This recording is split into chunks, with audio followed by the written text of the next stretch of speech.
It was a beautiful day, and Thomas was transporting some digging equipment.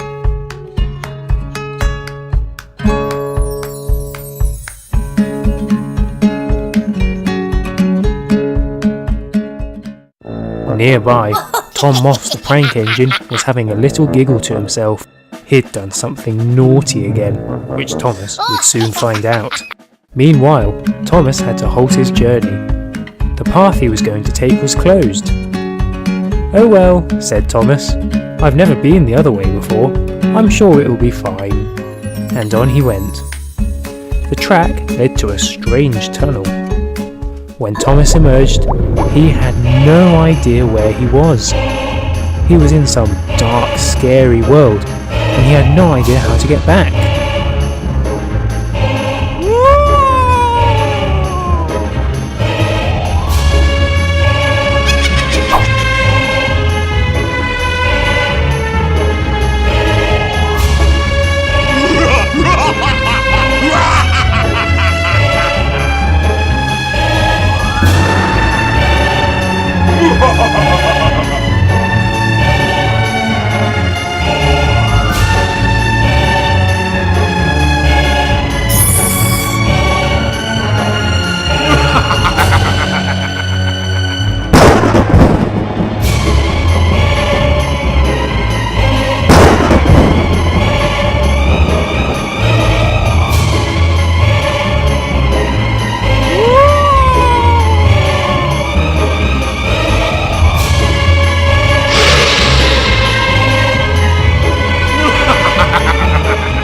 Suddenly, Thomas could hear a distinctive laugh nearby.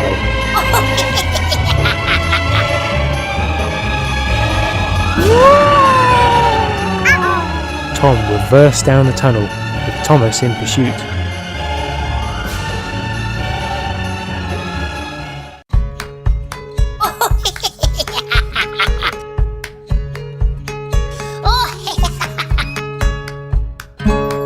When Thomas emerged, he stopped. He was relieved to be back, but he couldn't see Tom anywhere. Was that a bad dream? He wondered. But the dinosaur marks on his sides were definitely real. So Thomas left to deliver the equipment. Once he'd done that, he was desperate for a wash, to put this whole thing behind him. I'm Dave, and thanks for watching my video, which featured the Thomas Spooky track set from Fisher-Price. The track is slightly smaller than the regular Trackmaster track, and it has a different connection. However, it does come with an adapter to the old brown Trackmaster track. The set comes with a special, also slightly smaller, Thomas. Thomas tilts the track and then goes through the dinosaur cave. He then passes the green lever, which resets the track, and finally he goes through the spooky purple house, whose arm falls when Thomas emerges.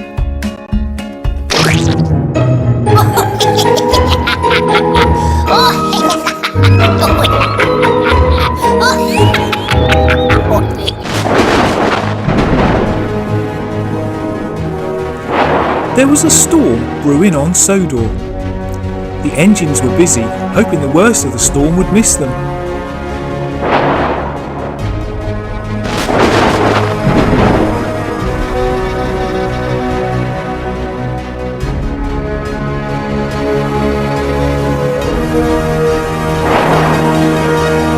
The rain started, and the storm was getting nearer.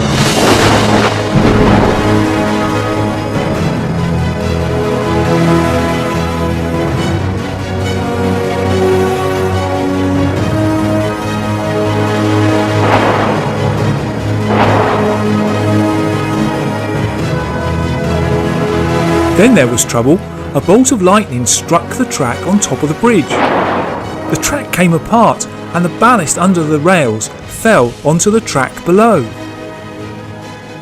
Percy was just about to pass, saw the ballast, braked but couldn't stop. He left the rails, almost saved himself, then toppled over. Poor Percy. By chance, Thomas came along on the other track. "Percy, are you all right?" "Yes, just the wrong way up," said Percy. I'll get some help, said Thomas. Oh dear, said a passing Gordon. Thomas went to warn Gordon. Gordon, don't! But it was too late. Gordon had derailed on the bridge. It was lucky the track didn't collapse and bring Gordon crashing to the ground, but he was stuck. Don't just stand there, Thomas, shouted Gordon. Go and get some help. Thomas steamed off.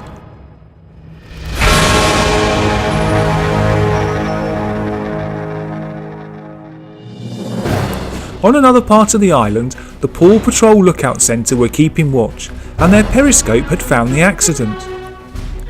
I think your services may be required here, Rubble, said Marshall. Thomas came steaming along, pulling Rocky the crane. The storm had now passed. They pulled up by Percy.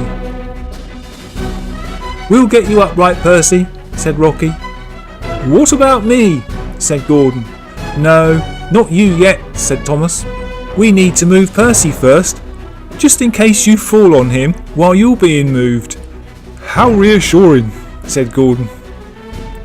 Thomas moved Rocky into position.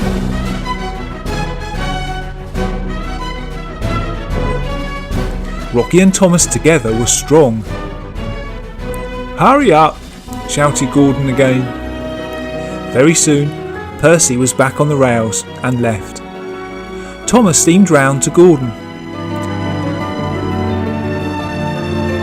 OK, Gordon, we're ready now, except we can't reach you.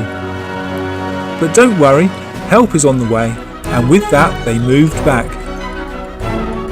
Help was indeed on the way in the shape of the massive digging rig's crane, Buster.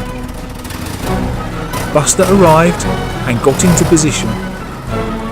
His arm pushed the track that Gordon was on upwards. With Buster supporting the track, Gordon could move off the bridge.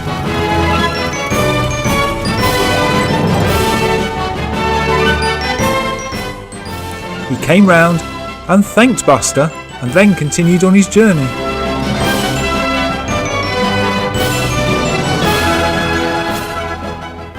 Buster used his welding attachment to repair the track.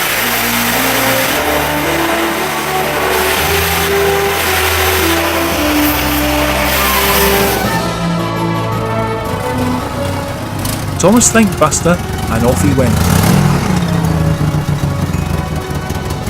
We just need to clear the track now, said Thomas to Rocky. And at that moment, Rubble arrived in his bulldozer.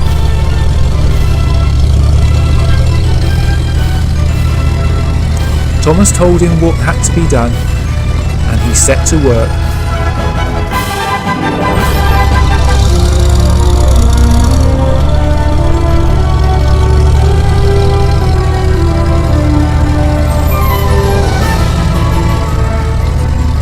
The track was soon cleared. Thomas thanked Rubble. Rubble left, and with everything now cleared up, Thomas left with Rocky.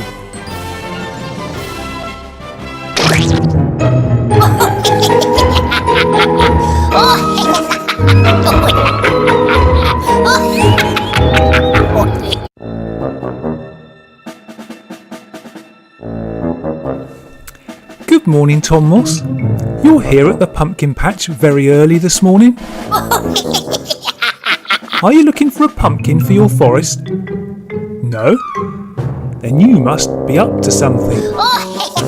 Go on, go back to your forest. Later that day, Peppa Pig and her friend Pedro Pony were busy helping Thomas and his friends decorate Tidmouth sheds, ready for Halloween. There, said Peppa, that looks good, but I'm sure we're missing something. Well, we haven't got Ghostly Percy, said Henry. I think we need some walking skeletons, said Spencer. What about a pumpkin, said Gordon. That's it, said Peppa, we need a pumpkin. Thomas then said he knew of a pumpkin patch they could go to, and he steamed out of the sheds.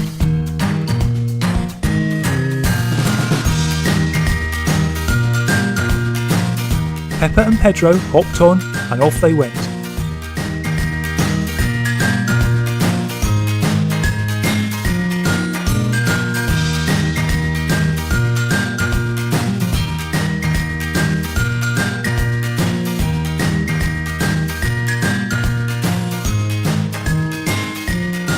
At the pumpkin patch, Peppa and Pedro went looking for the right pumpkin. "This one's nice," said Peppa. "A bit small though," said Pedro. Then they turned around and saw the biggest pumpkin they had ever seen. "There, that's the one we need." They went over and tried to lift it, but it was far too heavy for them. "Don't worry," said Thomas. "I have a friend who can help us lift it onto my truck." A few moments later, a car motored up.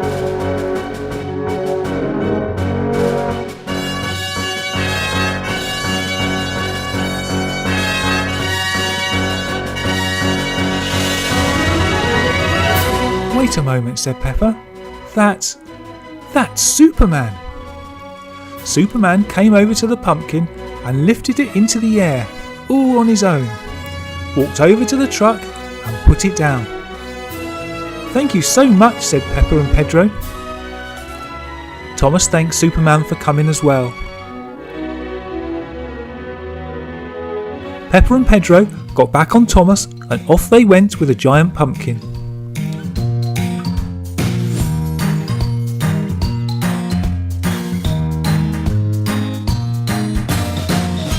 Back at the sheds, Thomas's tipping truck and a little help from Peppa and Pedro got the pumpkin rolling on the grass, and it came to a rest in exactly the right place.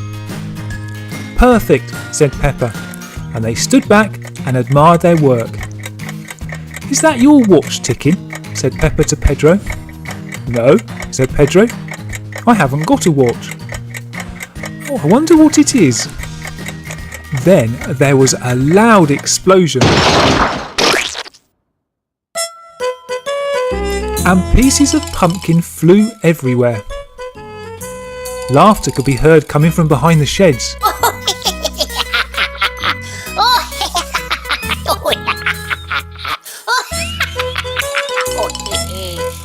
Peppa looked, and there in the distance she saw a green engine. "Tom Moss the prank engine. What did you do to our pumpkin?" "I'll chase him," said Thomas, and he rushed out of the sheds and headed for Tom. Tom saw him coming and made a run for it back to his forest. Now we know why he was at the pumpkin patch, don't we?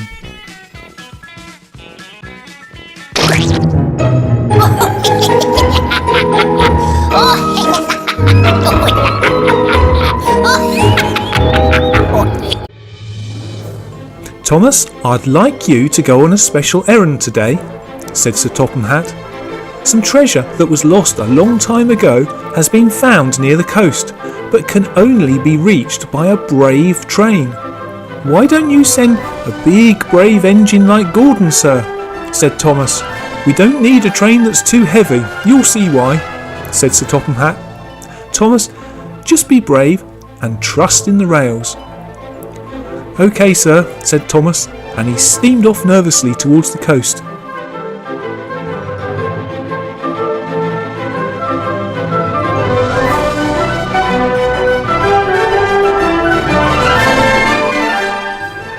Thomas had never been down this track before. When he reached the sea, he stopped. There in front of him was the wreck of a ship that had floundered on the rocks many years ago.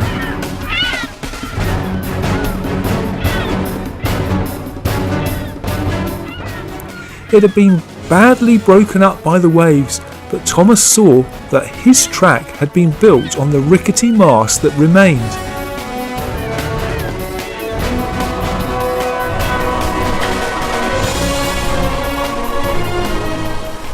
He couldn't see the treasure, but knew he had to go up the track. He said to himself, "Be brave and trust the rails." He started, but soon stopped at the first level. So far, so good. He started again up the next steep section.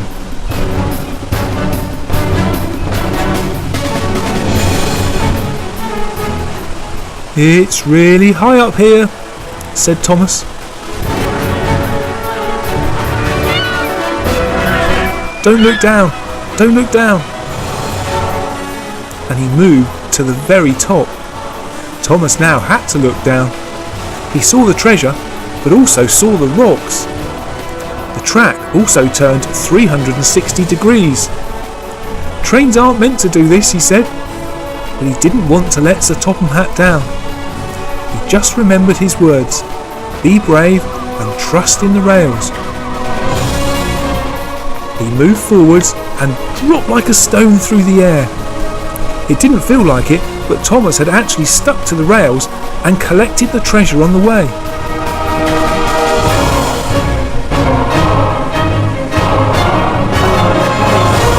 I made it! Amazing! A parrot flew down from the ship onto the treasure and flew away again. "I must get back to Sir Topham Hatt," he said, and off he steamed. Thanks for watching our story set on the amazing new Thomas and Friends Trackmaster Shipwreck Rail set, which has been produced for the forthcoming film Sodor's Legend of the Lost Treasure. We don't know the plot of the film, so we made our story up, but it is a fantastic set and functioned correctly every single time we used it, and reset itself with a clever anchor counterbalance for continuous play.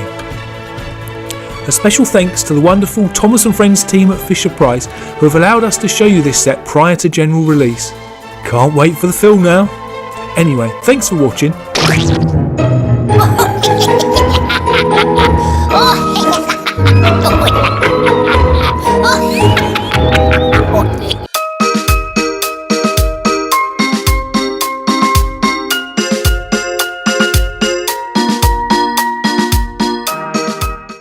It was a snowy day and Thomas was busy exploring his new 5-in-1 track sets, when all of a sudden he came across an engine he didn't recognise. "Hello, I'm Thomas," said Thomas. "Who are you?" "Samson at your service," said the stranger, "and I'm here to help build the new dinosaur park at Ulfstead Castle. Look, I've got some dinosaurs in my trucks." Thomas looked behind Samson, but couldn't see any trucks. What trucks?" said Thomas. Samson looked behind. "Oh no, where have my trucks gone?" "Don't worry, Samson," said Thomas. "I'll help you find them. They must have come uncoupled. They can't have gone very far."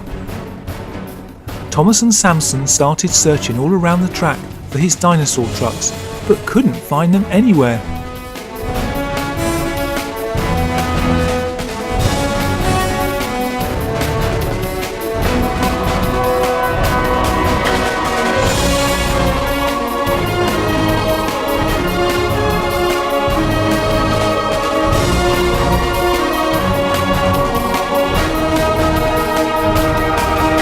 "They can't have vanished," said Thomas. "Let's keep looking."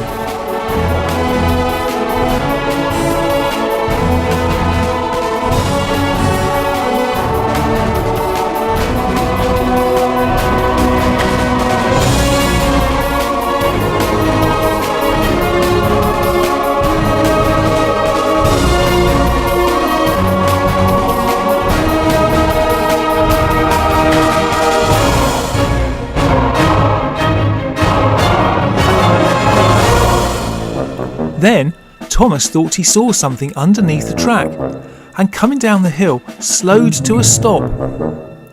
No, nothing. But then he looked up, straight into the eyes of that naughty Tom Moss the prank engine. "That explains the missing trucks," said Thomas. "You've got them, haven't you?" Realising he'd been caught, Tom Moss sped out of the tunnel with the dinosaur trucks behind him. Samson watched from the track above as his trucks were pulled by Tom Moss, with Thomas giving chase. Then there was trouble. Going up one of the hills, Tom's wheels started spinning on the track. He hadn't had his wheels modified for the new track, and the extra weight of the trucks caused problems. Realising he was about to be caught, Tom uncoupled the trucks, which hurtled towards Thomas, stopping just in front of him. Tom sped off in the direction of his forest, knowing the trucks on the track had stopped Thomas.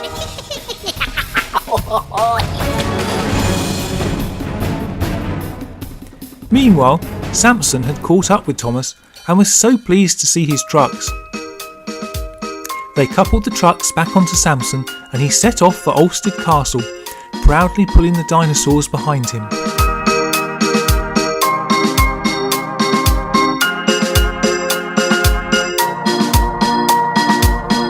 Thomas kept a lookout for that naughty Tom Moss, but I don't think he'll try the same prank twice.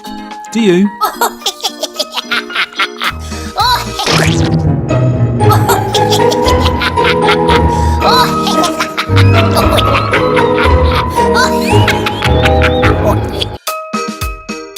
Percy was on his way to pick up a very important person.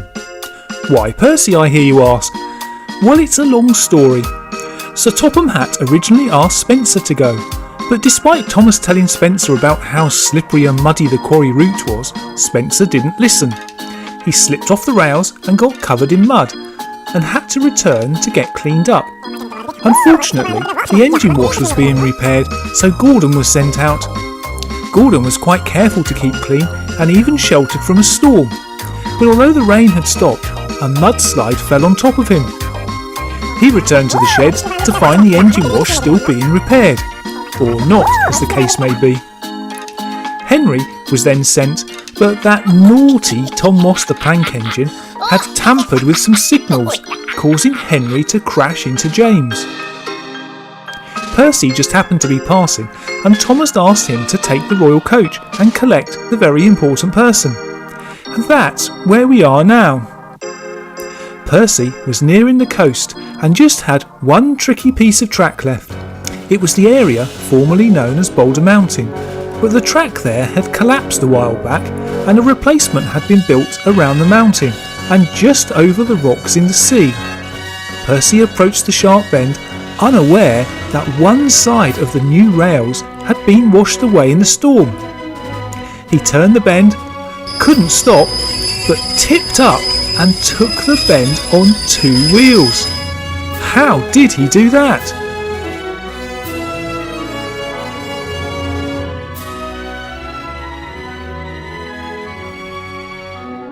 Back with 2 rails, he tipped himself upright again and carried on as though nothing had happened. Well done, Percy. The very important person was waiting at the country station. It was Prince Hans of the Southern Isles. He liked coming to this part of Sodor for a holiday to get away from it all, and was now on his way home. Percy approached and stopped. Prince Hans got on board, and Percy left for Knapford station. There, Connor was waiting to take him back to the mainland, and then onwards to the Southern Isles.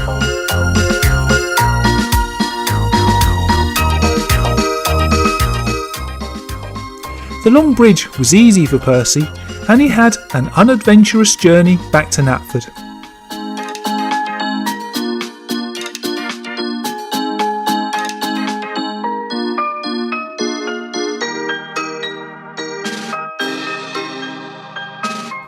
There a crowd had gathered to see the prince. Knapford was a busy station.